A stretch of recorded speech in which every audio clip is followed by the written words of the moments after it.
Another year has come and gone. This was a year filled with games both expected and unexpected populating my year. We had some long-awaited continuations, some unexpected gems, and for the first time in a long time, a couple games I didn't finish.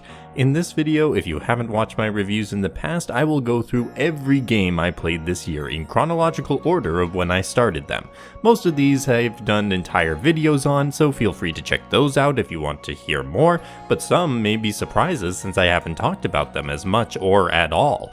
At the end as well, I will take you through my 2 honorable mentions for Game of the Year, and then finally, the reveal of CommRio's 2022 Game of the Year, a reveal that will not be interrupted at the end by anyone, but that's spoilers. My year began with Dragon Quest XI's.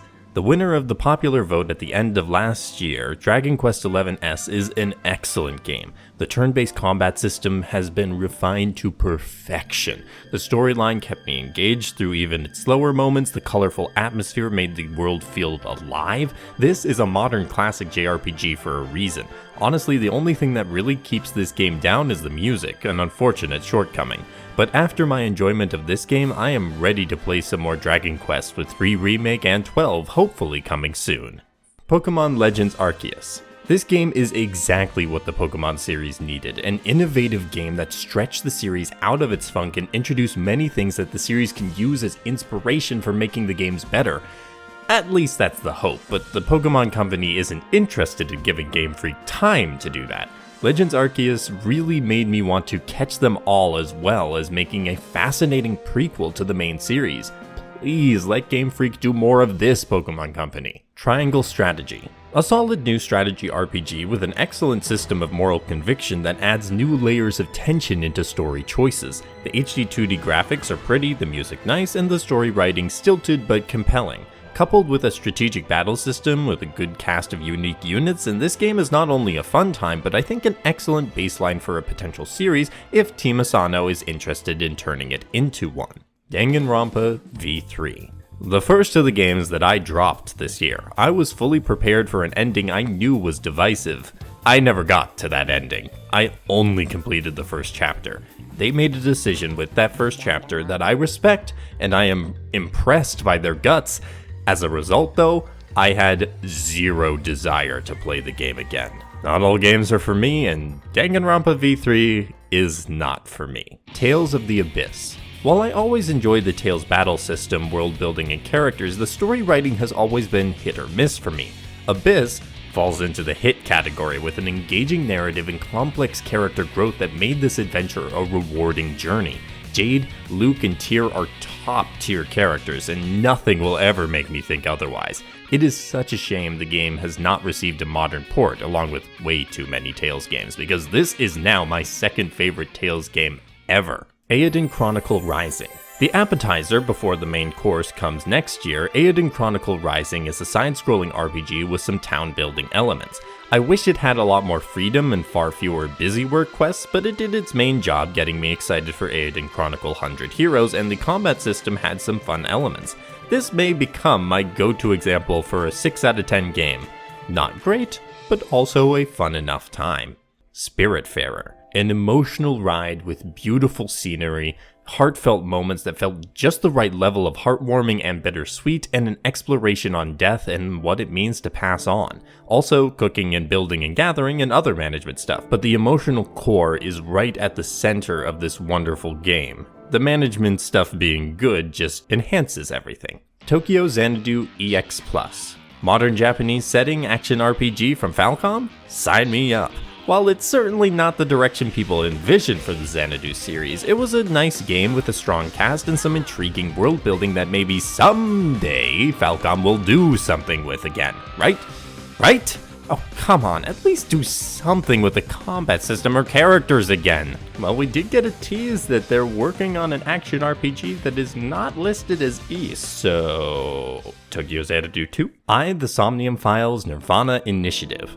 The follow-up I asked for with The Somnium Files, but as always, the adage, be careful what you wish for, holds true. The sequel offers similar levels of brain-bending philosophy, science fiction, and straight-up wackiness to keep fans of the original satisfied.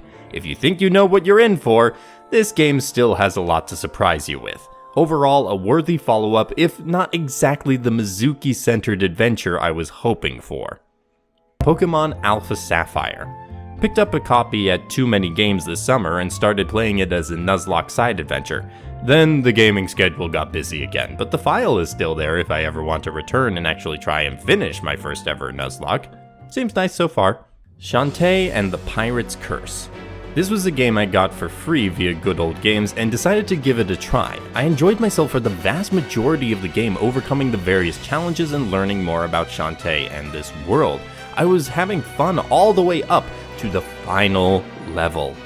I have never seen a difficulty spike so steep in my entire life. I couldn't get through it. I couldn't even get close to getting through that level, and amid my frustration, I decided that it simply wasn't worth it. The Pirate's Curse remains unresolved, but the other elements of the game were actually quite fun. Stray. A cat adventure game with a lot more to it than just that. Gorgeously animated and realized world, even if that is used to make some dystopian places and creepy areas. Surprisingly strong emotional strength for the story as well, and then the, as expected, fun aspects of being a cat in the truest sense of the word. A worthwhile adventure that I was glad to go on. Live Alive. A long-awaited remake of a classic RPG that never made its way to the West, and oh boy am I glad it did this time. Live Alive is one of a kind, a game that inspired many others while the original remained a great game. Add in the quality of life features and you'll have a great time experiencing the adventures of each of the protagonists and the mind-bending conclusion. If this is the quality Square Enix is going for in their remakes, I sincerely hope they do more. Xenoblade Chronicles 3. This game is Xenoblade refined into a substance that when played leads to giddiness and extreme levels of fun. The exploration is at its cleanest and most accessible ever, the entire cast is lovable, the combat system is bonkers fun, and the visuals and music are spectacular. What few nitpicks there are for this game are far overshadowed by a game that understands what it wants to be and executes that vision masterfully. Lord knows how they're going to follow up this one. It Takes Two. I played this one with a friend, of course, to get the proper experience, which is fun platforming and puzzle solving, along with rolling our eyes and laughing at the cringe parts of the story. Oh, and pointing out what terrible parents Cody and May are. Excellent fun, maybe emotionally scarred from one moment. If you have a friend or partner to play with, I recommend giving the game a try. Trails from Zero. While some people term the first games of a Trails arc to be the most boring, I am fascinated by them, and I think Trails from Zero may be the best of the bunch. Crossbell is such a great location and the cast so tightly constructed, it's hard to find fault in this introduction to the SSS and their story. Once again, amazing work by the Geofront initially, and it's been a real joy seeing people get to experience this game at long last. And I am so glad they kept the chest messages in, and not just because I wrote one of them. Soul Hackers 2. I know quite a few people were disappointed by this game, and I understand them. It's an imperfect game with lots of notable issues when it comes to the main gameplay loop. For me, the story, characters, setting, and combat were enough to keep me invested through the entire journey. Is it worth the full price?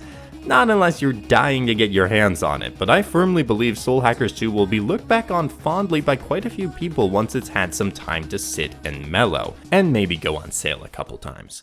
Transistor. My Supergiant Games journey continued with Transistor, and I didn't really know what to expect with this game. The action with Paws's combat system took a little while to adjust to, but once I was in, I was hooked. The story is fascinating, the different combinations of abilities exhilarating to experiment with, and the visuals and presentation fantastic as usual. Red's story, along with the gameplay and setting, were a melodious combination that entranced me as I played to the point that I almost played through again, and I don't replay games often. Jenny LeClue Detective Vu. An adventure mystery game with the premise of a young girl solving a murder with the meta of the authored writing trying to find his way around the story. Jenny LeClue is a game with some simplistic puzzles and solutions, but I think its strength is in the storytelling. The reason the game hasn't had a video is that I am waiting on the sequel so I can do the two games in one. Hopefully they'll give us news soon on when that sequel will come though, because the cliffhanger is steep. Unsighted. A Metroidvania where every second counts as you try and save yourself and your automaton friends before their consciousness runs out. Or you turn off that setting and have a fun time exploring around it, taking on the challenging, parry-heavy combat. I don't have much more to say for this game. It's a fun time and is well put together. If you like Metroidvanias or are intrigued by the premise, I say watch my video on it and then get it. Space Tale: Every Journey Leads Home. You play as a dog traveling through planets and solar systems, around obstacles and past enemies to return home.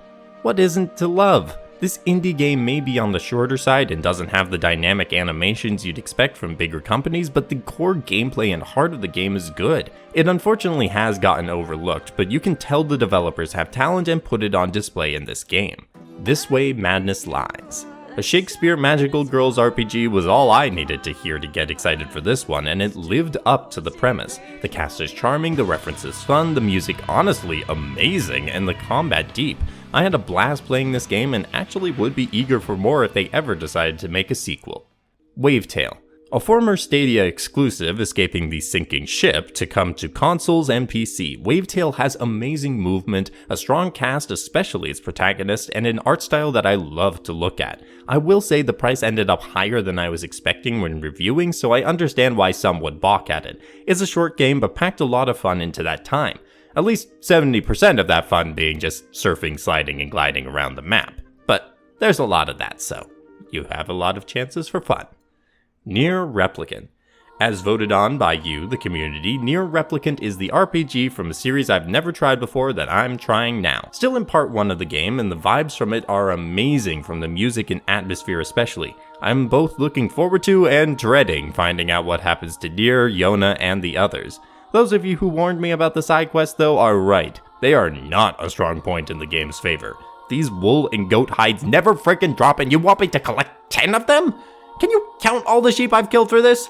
No, you can't because you'd fall asleep before you're done. But now that I've finished with the side quests for part 1, I can engage more with the main story, which does seem to be the strongest element of the game. Rogue Legacy. An unexpected last-minute entry, we have Rogue Legacy, which has a great premise for a roguelike game. Playing as a new character each successive generation, building up strength until you finally accomplish what your ancestors hoped you would? Sign me up! However, the game is addicting in both a good and bad way. I want to keep playing, but I also feel that progress is very incremental and based pretty much solely on my development of the tree instead of skill progression. I think Hades may have spoiled me too much, y'all.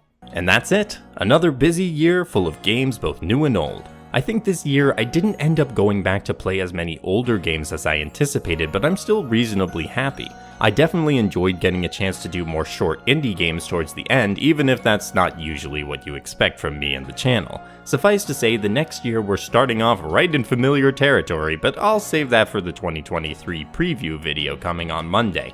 Now is the time you've all been waiting for. The honorable mentions for CommRio's 2022 Game of the Year, and this was a tough one. There was one game firmly put into honorable mention after I decided the Game of the Year, but the second honorable mention spot could have gone to 4 or 5 different games. Ultimately though, I chose the game I had the most to say about. That being Live Alive. All of the games that were contenders for this spot were fun, just like Live Alive is. Maybe they didn't match up to Live Alive's variety, given all the different eras to explore and the various gameplay switch-ups and how they all come together, but other games had more modern conveniences and conventions that I enjoy.